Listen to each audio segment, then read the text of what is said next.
Let's be honest, being free to play in Dragon Ball Legends is terrible. To be even near the same Yes, yes, it is. level as someone who spends takes everything a free to play player has. Well, except money, obviously. But today I want to get to the bottom of what it takes to be free to play, and finally gauge how bad being free to play is these days. But before we do that, we have to define what free to play means. If it helps, being pay to win or paying at all doesn't feel too great. So I'm sure being free to play, at least the accessibility of my wallet won't cry, as well as just my pain and suffering within PvP, at least there's some benefit, you know. The benefit of being, you ain't wasting the money, which is good. You don't want to waste money on gotchas. It's literally gambling. But I'm curious what this guy's got to say. And before you say it, I know that being free to play is self-explanatory, but listen, some of you people out there, and you know who you are, claim to be free to play. Come on, man. Nigga, fuck you. Even though you know your credit card gets swiped every time they drop a Vegito unit. You want to know what this correlates to? Even though it's not being stated, even though it's probably not even presumed, to re-rollers, man. Re-rollers. Do y'all know about the re-roll tech? I mean, I'm sure you fought someone that has like 100 GGs and they got 14 stars of the new Boo Duo, Go on Trunks, Broly, UGB, 17 Frieza, all of them. You're like, they ain't even got a god rank and they got 100 GGs. They're like, how is this a thing? They spend like 20, 30 bucks. They get like a 200k CC account. They get the new legend with it, the new ultra, the 8th Annie, all the headliners, at least at some stars. And then they just sing with it. That's like a free to play because they'll re-roll every couple months and they'll go back in. Oh man, they're a fraud. Free to play. They're not a real free to play like the ones that actually get to deal with a lot of pain and misery in this game, but those are technical free-to-plays that proclaim themselves, which those are not free-to-play. Matter of fact, those are arguably worse than whales because you're going to fight them like bronze rank, and it's not it, man. It's not it. But that's besides the point. Being free to play means playing without paying a single cent while trying to maximize your experience in the game. And that's where the struggle of being free to play comes in, maximizing your experience. Trying to keep up with everything you need to just even participate in the meta is close to impossible. But I'll be honest, you guys have my respect because a lot of you guys somehow manage to do it. Which, by the way, I don't know how you guys save up as much CC as you do, because not only is the grinding itself difficult to sit through, the devs try to make it impossible to collect a surplus of CC, mainly due to the infamous 20k CC limit. Now, They hate when you have their currency without paying for their currency. most of you casual players may be wondering, what is the CC limit? You can't carry over 20k CC? Well, it's not that simple. The devs for some reason have it in place to make sure no one can collect more than 20k CC from shops or other free methods. Well, I say for some reason, but we all know it's because the devs are money hungry.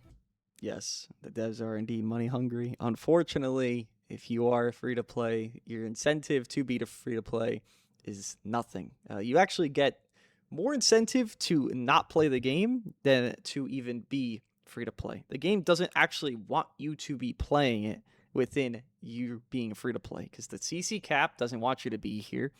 Even moving forward from that, the units they bring back within the time frame they do, or even Zenkai's getting this, that, and the other, their resurgence of their banners, the bonanzas happening at the timings for where people are like starting up again, but then ending again at the timings where people still need to farm resources. All these things go in tandem with paying players. They only want you to ever pay, and it's a business. I understand the idea behind it, but it's also like, this is also a mobile game, so like some courtesy could be justifiable. Like, by now, we should have gotten a free-to-play legend of any of our choice right now, right? We should have had at least 2 of them, in my opinion, because you can't summon on every banner. So giving us some like leeway, or just everyone, not just free-to-play, but everyone leeway of like, you get this free legend because we're just feeling courteous. Why not? You get what you want. You desire a legend unit, you can't pull them because there's so many banners dropping and so many like reruns of this guy's really good again, or this new unit's going to come out, or this unit I have to prep for because they're happening soon. There's so many of that going on within every single month of this game. Of, let's say, Ultra Kid Buu became really good again. Well, now I got some for him to get him to 8 stars. Oh, this new legend, Rose dropped. Well, now I got some for him. Oh, this anniversary's about to drop. Well, now I got some for that. Giving the accessibility to that is not there. It should be there. Again, this game deserves to be more scrutinized in aspects of for free to play because, yes, it is scrutinized, but more because there's so many things that could be done that aren't going to hurt their bottom line that aren't done. Again, me saying give a free legend maybe once every 4 to 5 months within the choices of those 4 to 5 legends that drop in those 4 to 5 months is nothing that's going to like kill Tani's bank account, kill Bandai Namco's bank account, kill Toshi's, hedge fund for the further prospects of his next Dragon Ball IP he wants to go in and, take control of, because he's done 3 Dragon Ball IPs so far within these, mobile gacha game as situations. There's nothing that gets hurt bottom line wise. So we should be getting these things. We shouldn't be having a free to play, or rather CC cap in general, but a cap for free to play players. But we don't have that cap for a paying player. Like, it's an over privilege of things that doesn't need to exist, because just getting it to be baseline and just a foundational, just like middle, should just be what it should be. But it isn't. And don't want free to play players to thrive. Essentially trying to pigeonhole you into spending your precious dollar in the CC shop. Tell them to bring me my money. But in the end, free-to-play players will never cease to exist. Because who really wants to drop a bag for the new shiny legend Piccolo? And because The funny thing about this is, this would be exactly what legends I'd mention. I'd be like, first 4, right? Let's go Legend Piccolo, let's go Vegito, let's go Mr. Diamond Boy, and then, whatever else. What is it, Bardock? I don't know who the hell else. Bardock, let's say Bardock. We get those. Imagine having an option, even if they're not good right now, to have an option just to pick one of them. How does that hurt anybody? It only benefits. It only makes people regard your game as a higher degree. Who could that actually hurt? Nobody wants to summon on most of these legend units. Most of them are not worth your bang for your buck within their aging and within what even the character is and the time frame that they dropped. But yet, you're supposed to, because of how good they end up being within that short circumstance of meta, and the meta evolves, so you kind of, feel like you have to evolve with it. Doing this thing I mentioned is just a simple, easy, and not even harmful to the developers or the company situation. If they already have the legend, they don't give them a legend. Just give a free legend to people that don't have the legend. Just say, you can have a legend that you don't have. You don't have one of these 4, you can have one. Just take one. 5 stars, only a 5-star. Just do that. And then never rerun it again. Just keep doing it progressively every 4 to 5 months. New 4 or 5, new 4 or 5, new 4 or 5, new 4 or 5. I don't know how this could be a problematic thing. And again, no one wants to summon on a fucking Legend Piccolo. Respectfully, he's cool, but ain't not a damn soul want to summon on this guy, man. Come on, bro. Free-to-play players will never cease to exist. They have to find workarounds. And the main workaround that most free-to-play players do is just to spend a little bit of their CC. Just to make room for They showed Nano and that's a free-to-play player example. Yeah, Nano's the most free-to-play player right more now. free CC. Sure, doesn't add to Me their too. chrono crystal count, but it does allow for their chrono crystals to not go to waste. And that brings me to the next struggle of being free to play: tactically summoning. Well, There's no way you can. It's just what it is. People, you look at any of the, when people look at top grossing, they're looking the day 1, because everyone summons on day 1, day 2 of the banners. Most people, right? Obviously, there's anomalies of like, well, I saved because I saw these amount of clips and these amount of videos, and I've seen like, I could justify my own opinion of this unit sucks, or this unit's worth it, this unit's not worth it. A lot of people just insta summon. So I feel like this is just a lost premise that exists for people, because you can tactically summon, but it's just so non-existent for majority of players. It's not even a thing that exists anymore. You should be doing this, but people just won't do it. this should have been obvious from the start, but you can't just summon on every banner you want as a free-to-play player. Well, if you are free-to-play, I doubt collecting units is as important as doing good in PvP. And that's why tactically summoning is so important.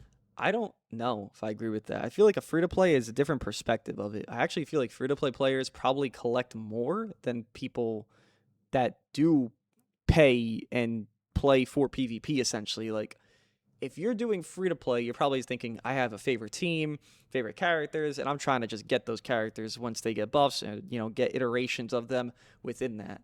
I don't actually feel like you're, you know, kind of seeking this, oh man, I got to win PvP, because you know if you're free-to-play, you probably won't be winning PvP as often as people that pay. So I actually do feel like free-to-play are kind of backwards on that. They usually would look toward going the opposite direction of like, well, I have this team, I like this, you know, regen team, and I want regen to get better, so I'll summon on regen characters, and then they only summon on regen. I feel like people do that more often than not. But again, that also goes to the thing of tactical summoning, where you don't even have to tactic it. It's just like regen buff, good regen buff. Okay, click button. Again, tactical summoning is more so you're trying to broaden your team kind of synergies and like allowances and doing whatever you can to get the best team for the meta.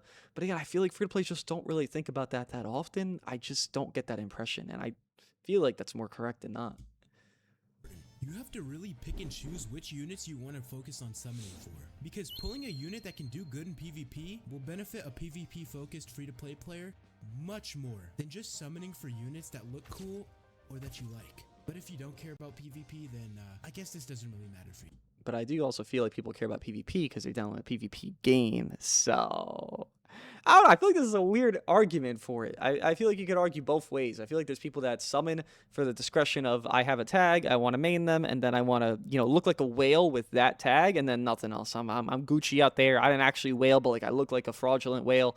My team gets super buffed, and guess what? I'm free to play. My team's really good at this current moment, and then boom, I'm happy about PvP because I got a really good team because I saved up for this team to get to its good state, and then you do it for like PO or regen or future or whatever, or movies or whatever. I feel like that's just what more free-to-play is kind of looking at nowadays. It's more force focusing on one or two things instead of spreading. And again, if you are spreading, then you will just inevitably fuck yourself over because you can't determine everything being a positive summon value to negative every single time. Legends is decent for free-to-play players that have a surplus of CC around Anniversary and Fest, because banners are typically great. Yeah. I'd actually argue these anti-banners, because it happened recently. Usually they are, I would say that, but these weren't that great. Broly was definitely the best banner, and it had, Red Broly. I think it had TGB, if I'm not mistaken. TGB clearly being as good as he is still, but Red Broly fell off a cliff. If you didn't pull the premium main unit, it's like, well, what the fuck you doing? Go on Trunks banner shit, Shallot's banner shit, Ultra banner shit, UGB banner shit, so double Ultra banner shit. Most banners are actually shitty in this anniversary, unfortunately. And even going back to pre-celebration of Legends Fest, it was not looking as sublime as, again, previous years. Definitely worth on the banners itself for the 1% and the LFs and all these other, whatever things. Here, I cannot see that for the last big celebration. Okay, but all jokes aside, Anniversary time in Dragon Ball Legends is by far the best time to play, especially if you're free to play. I haven't even mentioned all the free CC, events, and He's not wrong. This plus things like the equipment bonanzas raises the free to play ceiling immensely. Compare Legends. I'll talk about equipment when it gets further into it, but equipment's bonanza being more frequent, even off celebration, is a benefit to free to plays more than anybody else. I'll give that grace that exists. Very little grace, but it exists. It's still a bad premise, equipment, but still. If you really are trying to max out your experience as a free to play player, I would say to prioritize Legends Fest specifically, because you still end up getting the same things you get during anniversaries, but you also get extra things, like the end of year banner that always drops during New Year's. Yeah. Which includes literally. Unfortunately, while yes, I understand that you could get free-to-play aspects to this and you could summon on it as a free-to-play, the actual value of it does more derive, for most people, you just won't experience the luck that you desire from the, CC summons that you could do and the one guarantee ticket you get or some shit like that, whatever it is. You're most likely, your desire for the actual things you want is within the tickets that they sell for this, not actually the CC banner where you just keep pulling 1% they don't give a shit about and are irrelevant and probably will never be relevant for years and years and years. It's still a good banner for free to plays. It's just what you desire from this most likely will not arise from this banner. He's right. This is the best thing to get. What you want probably will occur from this, unfortunately, which when you're free to play, you don't want to gamble. You want a guarantee, and this is a gamble more than a guarantee because in a Legend banner, an Ultra banner, you're guaranteeing pulling. Here, you're hoping to pull things that you clearly do not have or want more of. Every single unit in the game, including units that drop during that Legends Fest. It is by far probably the best value you could summon on, and while it does pander to paying players a little bit, the few a lot of it that you can do as a free-to-play player on the banner just hold so much value. But I mean, in general, risk. Anniversary That's it. Legends Fest. Free-to-plays don't like risk. They don't want to take a risk. Pay-to-play love it because they don't give a shit. They're paying. Well, I mean, they pay more, but still they're paying. Units that can stay relevant for up to a year at times. Units like Namiku. relevant up to a year is kind of crazy for Namek a little bit. I mean, he wasn't that far off, but kind of crazy. A little bit, Glaze. Frieza didn't age well at all right. UI Goku got fucking, well, I guess we're talking about blue UI because it's 7th year. He got fucked by Frieza. Okay, interesting. A little bit of controversial examples here. Definitely not Evo Vegeta and Kaioken Goku. Kaioken was also not the most stellar thing after Boost. Okay, these examples are not great, unfortunately, but, you know, the premise is there. The premise is there. Yes, get good aging units. I agree. Just these, maybe, most of them are not really the prime suspects of good aging. Just to look at this past anniversary. Like, seriously, if you invested in Nameku almost a full year ago from now, you'd still be eating in the meta today, because he's still this is a little bit of glazing, just a little bit. Sorry, I just want to... I recorded this before the 8th anniversary started, so... Even then, this motherfucker Namek was not touching the game when Bardock, when Rosé, when blah, blah, blah. He been dead for a minute, man. It ain't just UGB, it's... You run Nameku when Bardock was out. You tell me how that goes. Units like Nameku have timeless kits, and are the type of units that the smartest free-to-play players bank on getting to high stars. Honestly, I could make an entire video on the best aging units, but here's just a few. MVP 17. For an LF, he aged well. Best aging? He's not in that category, unfortunately. Best aging units are just not going to be majority LF units. It's actually going to be ultras.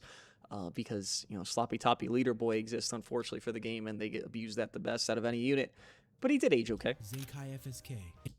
Zenkai FSK, good, that's a given. Puddle? He aged well. I give him a well. I give him better than 17, probably, though. He must be aging good, because I just got cooked by him a couple days ago. But anyways, that ain't great. Don't want to see that. Having good high star units isn't enough if you're free to play. You have to max out all of your equips as well. The equipment system, the bane of every free to play player's existence. So equips. Think of what you're doing when you're thinking of equips. You're playing a gacha in a gacha. Your gacha is summoning for the character. Then you have to gacha a character you already own and get a buff for that character. You're gotching a buff for your gacha unit that you had a gacha get. I don't know what scumbag of the planet. Now, this you can blame developer for because a developer made equipment. Right? I don't know who to blame. I wish I fucking knew. Whoever made equipment is the bane of the existence of the planet of anyone that plays DBL. Because you made a gacha in a gacha. I mean, you know. Not even just free-to-play players, just every player in general. Pain. It definitely affects free-to-plays more. The equipment system has been critiqued by pretty much every single person in the community for years. And when there's that many people going against a system, I don't know. Maybe the system's just bad. In what is basically this... It's not intended to be good. Second big gacha in the game, behind summoning, of course, you have to deal with multiple forms of... Second big gacha in the game. Brother, why does my gacha game have multiple gacha aspects to it? I've never heard of such a phenomenon. Maybe nowadays new ones, but back then when this game came out, never heard of such a fucking phenomenon. This deserves so much more bitching and criticism when equipment, like the premise of this game dropping and then equipment dropping with this game. If this wasn't a Dragon Ball game, this game wouldn't exist when it dropped. Is all I know, is all I'll say, because a gacha in a gacha is not something that would ever fly on a non-Dragon Ball IP. The first form, and if it does, it's only modern. Now this can vary in the amount of luck needed because of a few factors. One, the equipment might just be easy to get, so basically one from an event or an ultra plat, which is just basically given for free, which by gacha standards is honestly pretty rare. It should be the standard. It should be the standard. We should get most. Listen, why the fuck is there a difference? I don't know what this Legends like egotistical thing is within its own itself in its game. Why is an LF unique different than an ultra unique? Why? Why is that? Why are they they're talked about differently? One's LF unique and then one's ultra plat. Why are they not just all LF plats or ultra uniques or whatever the fuck, or you know, LF uniques, whatever? Why are they not all the same thing? And in turn, why do you determine that this character, who could be worse or better than in their prime state or in their current state of their buff, is more valuable to where you could get that for free, but not the LF one for free? What is the differential? There is no differential between the two characters in an actual full sense. They're a playable unit in the game, and they're either with an ink art or without an ink art, which doesn't correlate at all to actually how the unit is. So it makes no sense why they have this premium premise behind Ultras when, frankly, what does that do? It just alienates. It doesn't do anything that's actually positive. It just feels like a weird, like, exclusion that they have, which doesn't actually do anything for the game. It just kind of makes it feel weird. So, rare legends W? But anyways, it could be insanely hard to get, like a rare co-op equip, or just one with a low pull rate. Then you have to make sure you have a good enough version of the equip. Most smart players aim for a low first slot. Now, this is extremely important, especially as a free-to-play player, because the only way to change the first slot is to, well, pay money. Then let's say you get a good equip with a red slot. Now comes the second form of luck, re-rolling the abilities. Now this is not only extremely... I doubt this gets mentioned, so I'll just mention it now. Also, just to note, equip space. I have been playing for a long time. Free-to-play players usually play for a long time. That's how they get their CC, because they play for a long time. It's crazy how that works. Like the 400k CC he showed. And if you don't have equip space, then what do? As a free-to-play, you have to sell equips that you still might want to run, because there's so many equips that are good in this game for characters and distinctly power creeping equips. So then you have to keep reselling old equips, and it's just a hassle that shouldn't exist. There should be infinite space. Don't give a fuck the logistics behind it. That ain't my problem. That should just be a thing. But even as a pay-to-play, as me, I have to worry about equip space. I'll get maybe 100 of equip, then I have to start selling again and again and again, and reselling again and again and again. Imagine a free-to-play on that. I don't think he'll mention it, but just imagine that.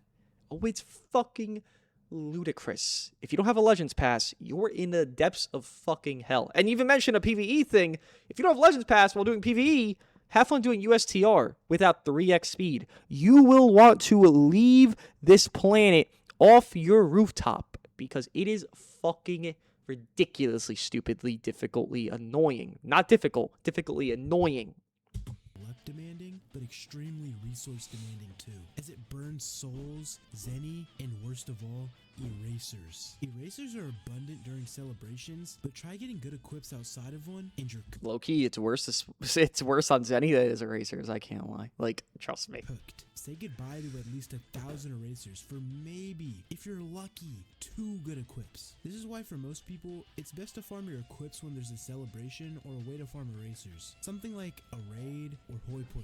Oh, and not to mention the bonanzas that are typically held during celebrations. They can vary. Bonanzas aren't real, bro. Like, yes, they happen, but like, all you're doing is inflating my RNG, but you're not actually giving me guarantees. All I want to see is a bonanza exists, and it says, after 500 rolls of this equipment, it'll guarantee gold. It'll guarantee red. Could be a low gold, could be a low red. They could do that. And it's like, I did 500 rolls of this Goku Bardock equipped, like he showed. And I got a guarantee red middle slot. Or back then, where you weren't actually getting guaranteed third slot, getting red slots, because that was the thing that was happening, which is very much more predatory, which Legends was doing more, which they actually stopped. Give me a guarantee at some point. That's all I want to see. I don't give a fuck about upping my rate on my gacha of a gacha. Just give me a guarantee of equipment. That's all I want to see. Like, this is not rocket science. But in general, they're meant to help take the burden of luck off your shoulders. Just a little bit. Guarantee would do that. If everyone gets too lucky, Legends loses money. True. We can't have that, can we? Anyways, luck and equipment grinding aside, there's still so much more that goes into being free to play. Like skill. Every player, regardless of you need to play better if you are free to play compared to someone that pays. That is correct. Team needs skill. I won't say this game has skill, but I will say you need to play better, which could be determined as skill, but I really don't think it is. You learn and you adjust. You need to do that better, which I do not think is technically skill in a game because it's not determinate to the game itself. You just need to adjust better. It's just a thing in life. You just need to adjust better. If you have more money, you adjust more smooth. If you have less money, you adjust more difficult. You gotta just adjust better. Same thing in life, which isn't just a skill in game, which I wouldn't determine for this game. Also, do not feel incentivized to go over God rank. Matter of fact, I'll give you a little mathematical here. You get more CC from not hitting God rank. Yes, true. Actually, objectively truth. If you do not hit rank 1 in your group within Godly, you do not get as much CC as someone that hits rank 1 in their group within their S rank, A rank, B rank, whatever, because they all get the same amount of CC within their rankings themselves. But in turn, Godly, you're going to hit people that are like top 5, top 6 in the world, which are usually paying, if not reroll paying, but paying to a degree. And from there, you will never hit that number 1. So you're objectively better off getting more CC by hitting S rank, not hitting top 1K, and not getting Godlies. Objectively, you will get more bang for your buck doing that. Do not go for Godly. It is worthless. Trust me, I have too many to really count for it to be worth anything. Auto units aren't great. Typically don't benefit from units like that because of one small problem: the star difference. Again, this is where I mentioned the kind of maining a certain thing for yourself, because the star differential, you won't feel as bad. Again, you main regen, then we get Buhan, Legend Piccolo, Kid Buu buff. Okay, well now, you mained regen, so it's better off. Free to play is that just someone on everything and just go ludicrous and think, oh my god, the new unit, oh my god, and like they're really good unit anyways, but they only have like 6k CC per banner. It's like, well, brother, like, what do you actually expect is going to happen to you? When you actually main stuff as free to play, I know as an example of just seeing people do it, it's not as bad. It's bad because once your team falls off, you're in fucking hell, but it's not as bad as having 5-star mediocres and just having nothing really for them at all. Free-to-play players are much more likely to have units at low stars, making PvP require much more effort for them. Unless you're the type of free-to-play player that gets insanely lucky, saves every single bit of CC you can, and always summons on the right banner somehow, then you'll be fighting an uphill battle. See, this is the bad free-to-play player in my eyes, because you're just not giving yourself any leverage. If you're not going for guarantees and pities and all that, and expecting pities, it isn't worth even playing the game if you're free to play at that point. It really isn't worth playing the game at all. But even if you don't do that bare minimum, you'll want to leave within a month. And sure, you'll want to leave eventually, but you'll want to leave within a far less time if you just do the stupid thing of just summon. Just because they're good, but they don't flow for you, it just won't work out. Trying to get to the upper ranks, and sadly this is just an unfortunate byproduct of being a gacha game. In the gacha game economy, people who don't spend or even just spend a little bit have a much harder time playing the game. Correct. Especially when compared to somebody who has enough pocket change to just throw thousands at one banner. I would eat her ass like a starving child. Not talking about CC, by the way. Now, as players, understandable. There's really not much we can do to make things any easier on ourselves. That falls on the devs. And unfortunately, as I said something, but spenders will be getting any breaks anytime soon, because that just doesn't benefit the Legends execs. And I say execs because the devs are just the people that make the game. And sure, while they benefit, again, they did make the equipment system, which is one of the worst things to ever exist in any game ever. Just saying! I can blame execs, but I can blame a dev as well for certain aspects. The devs made that system, and exec did not. All jokes aside, I think the execs made it more beneficial to monetary, but still, the dev made it. So you gotta blame a dev a little bit sometimes, because they did make it. Because this is a gacha game at the end of the day, and it's meant to be ultra profitable. And they're Yes, just trying to reach correct. that goal. And my god, are they reaching it. Dragon Ball Legends is a top 50 mobile game of 1.3 all time billion? when it comes to revenue. Wow. Literally a fact. The game has grossed over $1.3 billion, and it brings in like $300 million a year. And in saying that, my main problem is that the game is this ultra profitable, and yet we still see things like reused animations on anniversary units, for a completely random example, and other things like not finding a way to include giants in the Hey, if we're gonna talk about reused animations on Mr. Free to Play, we can talk about Goku Bardock's reused, entire punch kick premise within Gohan Trunks here. And maybe it's just meant to be I don't know how it's an homage, because how the fuck does Trunks correlate to homage? But maybe it's meant to be an homage. Gohan Trunks are very lazy in all their beat up animations. I'm just saying. People don't talk about it enough. They look clean, nice models. I don't want to count them just gotta appearing repeats in though. an ultimate animation. I mean, like, come on. You're making this much money and you can't find a way to get big characters in the game? They had no incentive. For pointing this out, but it's basically incompetence at this point. But at the end of the day, we, yes, we are all coming back again and again and For content, at least over here. I don't know why y'all, but for content. to summon on whatever new shiny banner drops, regardless of True. whether it's slop or not. So, as a light spinner myself, I'll see you all at the next banner. Peace. Fascinating video. Yeah, no, there's solutions, and I just name a couple because they're very easy and they're very even lucrative for the company once they actually, happen, if they ever do happen, because they should happen, because they really are just good decisions. But they would probably just overlook that to make more scummy decisions because, again, I understand the premise of it is a business at the end of the day, and I'm not going to disregard that because that'd just be stupid disregard. But also, in turn, you got to have a fine line. I feel like Dokkan, for a lot of its life, has had a fine line between helping free-to-play and hurting free-to-play, yes, but, still, you would feel much more beneficiary from playing Dokkan as a free-to-play player than you would playing Legends. And sure, it's a PvP game, so it's a bit different, but still, both games have power creep. Both games have the existence of just really screwing over free-to-play people more than, they could. And I definitely feel like Dokkan does a much more even. Again, there's still obviously more negatives within, in Dokkan that Legends doesn't have and vice versa, but I feel like they do things much more proactive than, Legends does, especially within the recent years, within everything they've done. But again, to some benefit of Legends, guaranteed slot 3 reds. Why was this not already a thing? Why is it just becoming a thing? I don't know, but at least there's some improvement. I'm not defending Legends. I'm just saying there's something over nothing, which I guess is a good silver lining. What do you guys think of my reaction to being free to play in Dragon Ball Legends is brutal. I'll see you guys in the next one.